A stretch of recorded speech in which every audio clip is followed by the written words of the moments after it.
So hello everyone, let us begin with the second lecture, and here we will continue with the friction. So in the last lecture guys, we have talked about friction, that it is an opposing force which opposes the relative motion, right? It opposes relative motion, है ना? ये हमने last class में देखा था. And we have also seen the direction of the friction. What was the direction? That it acted first along the surface and in the opposite direction. Opposite direction as in opposite to the relative motion. In opposite to relative motion. We also saw the types of friction. What all types we have explored. One, we talked about static friction, and then we talked about dynamic friction, or which we call it as kinetic friction. There was yet another type of friction, that was the limiting friction, है ना? ये दोनों friction हमने last lecture में details में देख लिया है. If you all have not gone through that, I'll just post that link in the description box.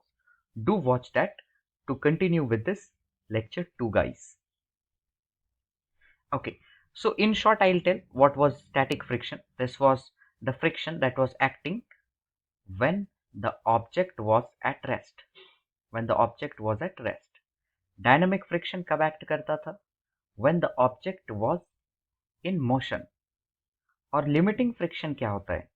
This is a kind of, you can say, maximum friction that is acting on an object at the verge of motion.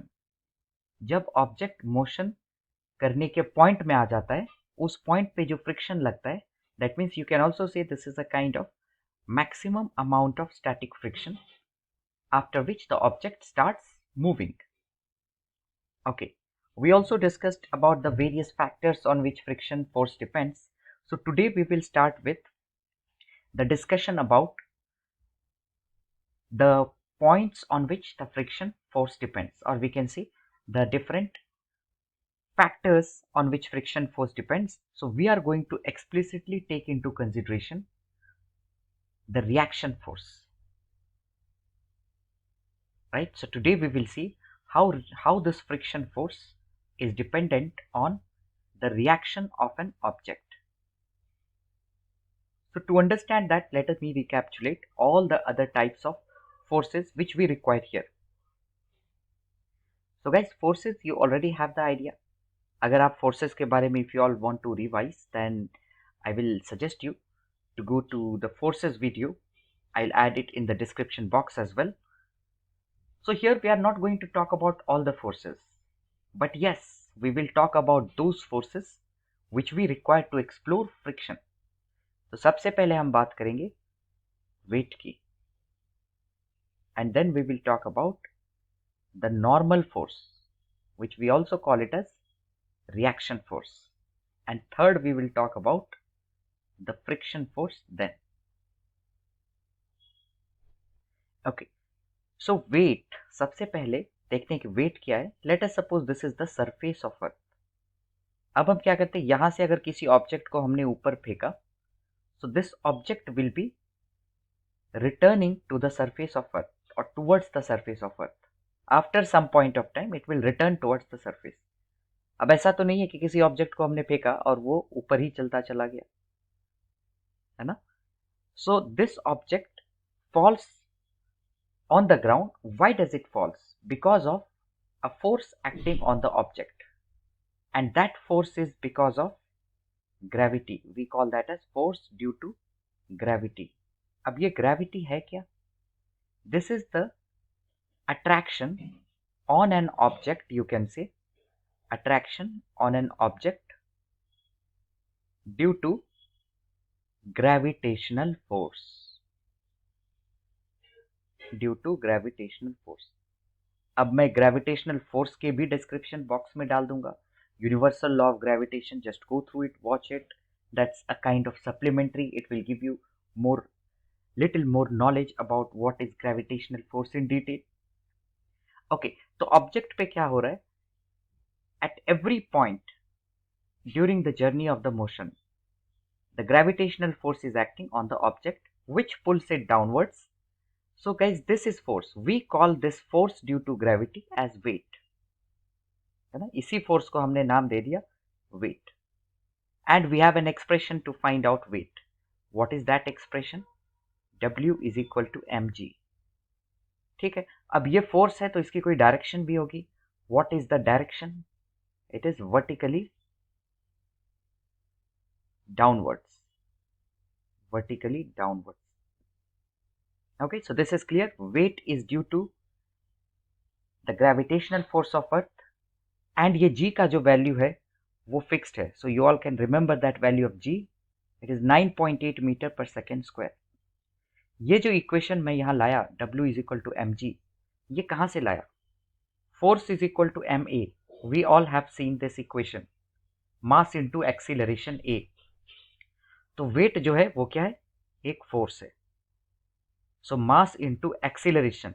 Now whatever acceleration is observed on an object due to the gravitational pull of earth, that is what we call it as g. So what is g? G is the acceleration observed on an object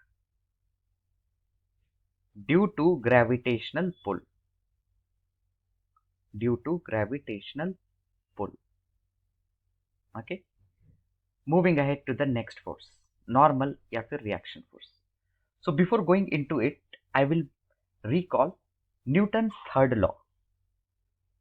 Newton's third law. There are three laws of motion, guys. If you all want to go through again the Newton's three laws of motion, check the link in the description box.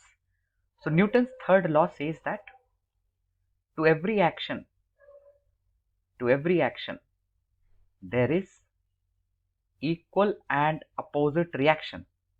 Equal and opposite reaction. That means कि कहीं पर अगर action है, action और reaction क्या है guys? These are the forces. तो अगर एक्शन है तो वहां पर रिएक्शन भी क्रिएट होगा. That means there is a necessity, action has to be present, then only reaction will be seen. So let us suppose you keep an object on the floor. At every point the weight is acting on the object. That is because of gravity. The gravitational force, it acts at all the times. So weight will be present. अब जरा देखो, अगर सिर्फ wait रहेगा तो ये object क्या होगा? नीचे की तरफ आना शुरू हो जाएगा, है ना. बट ये आ नहीं रहा है. Why? Because there is some other force which is balancing it. So this other force which is balancing, we call it as reaction force, और you can also say it as normal force. Right? तो इस situation में बच्चों हम कह सकते हैं कि रिएक्शन फोर्स या normal force is equal to weight. But again this is not always the case, because in the second situation, जैसे कि ये इंक्लाइंड प्लेन ले लिया और यहाँ पर ऑब्जेक्ट रख दिया, तो यहाँ पर आप देखोगे तो रिएक्शन फोर्स इधर लग रहे हैं, बट वेट किधर एक्ट करेगा ऑब्जेक्ट पे? Always vertically downward.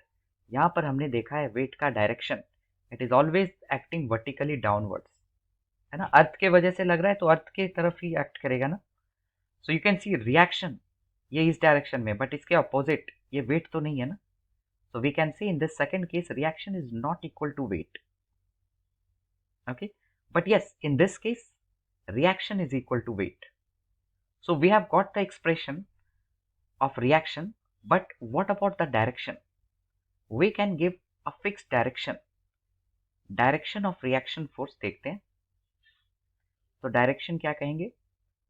Perpendicular to surface, है ना. सरफेस के परपेंडिकुलर है. देखो यहाँ पर क्या है, ये देखो परपेंडिकुलर है सरफेस के. यहाँ पर भी क्या है? परपेंडिकुलर है. And this will always be away from the surface. ऐसा नहीं है कि रिएक्शन कभी भी टुवर्ड्स द सरफेस एक्ट करेगा. So first perpendicular to surface and then away from the surface. You can remember perpendicular and away from the surface. So now we are done with reaction or normal force and even the weight, and the final thing is friction. So what we saw, that friction force depends on reaction. So it is experimentally seen that friction is directly proportional to the reaction. Now to remove this proportionality symbol, we bring a constant of proportionality. ये constant है, we call it as mu, and this is called as coefficient of friction. This is called as coefficient of friction. So this is constant, guys. Mu, it depends upon the surface. So for example, a more rough surface will have more greater value of coefficient of friction as compared to the smoother surface. So we have got the expression to find friction force. F is friction, mu is coefficient of friction, and R is the normal reaction force, guys. है ना? Reaction force तभी रहेगा जबकि weight act करेगा, और wait तो हमेशा act करता है. तो in short if we see weight is a kind of action, तो इसके बदले जो अपोजिट फोर्स आएगा that is reaction force. So guys, look at this expression of friction. So if we want to find static friction, तो उसका expression क्या होना चाहिए? Mu S times R. Mu S क्या होगा? Coefficient of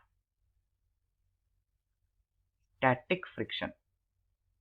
coefficient of static friction. तो वैसे अगर काइनेटिक फ्रिक्शन मुझे निकालना है या डायनामिक फ्रिक्शन निकालना है, तो that will be mu into के टाइम्स आर. और म्यू के क्या है?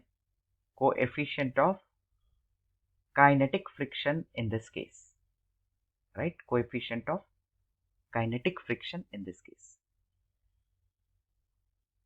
Okay, so guys, you all will get these notes, no need to worry. If you want, you can even stop the video and take these notes, but I'll provide the link of my blog under this video. You all can definitely download the complete notes and even have a bullet points.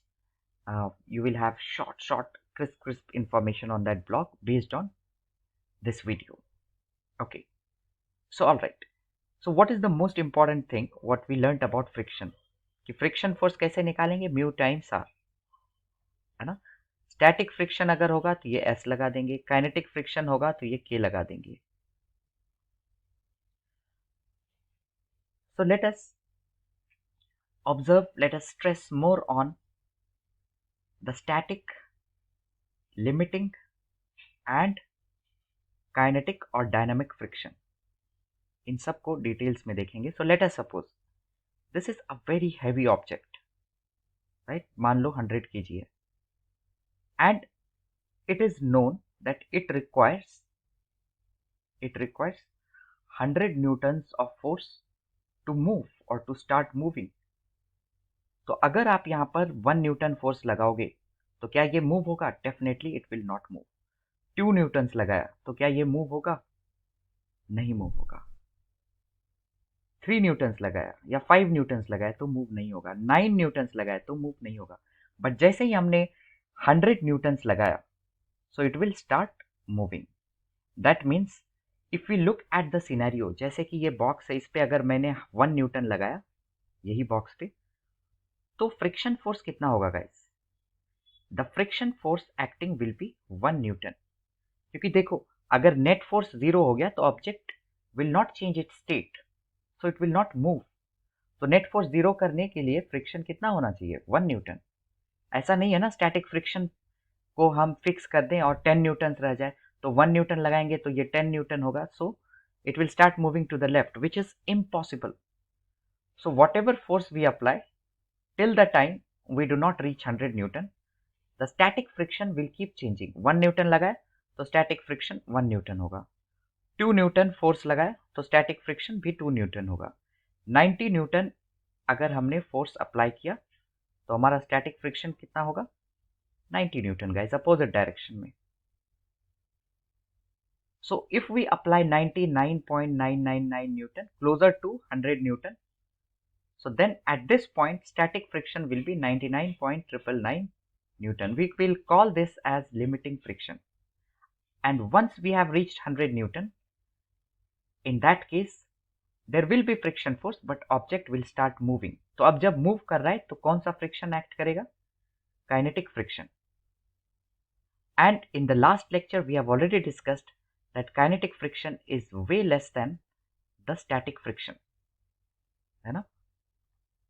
So here what we have seen guys, कि जो kinetic friction है, kinetic friction जो है, you must remember that this value is fixed, it is constant.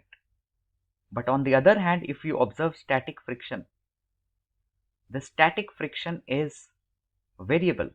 And how does it vary? As per the need. So it is self-adjusting in nature. It is self-adjusting in nature. कैसे self-adjusting है? You can see जैसे जैसे हमने यहाँ पर force बढ़ाया, static friction हमारा वैसे वैसे एडजस्ट करता गया, so that object is at rest. It should follow all the protocols.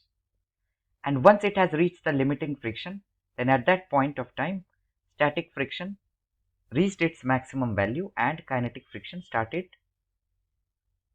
being applied on them. है ना? So this is an important point to consider. Static friction, we call it as self-adjusting friction, right? We call it as self-adjusting friction. Okay.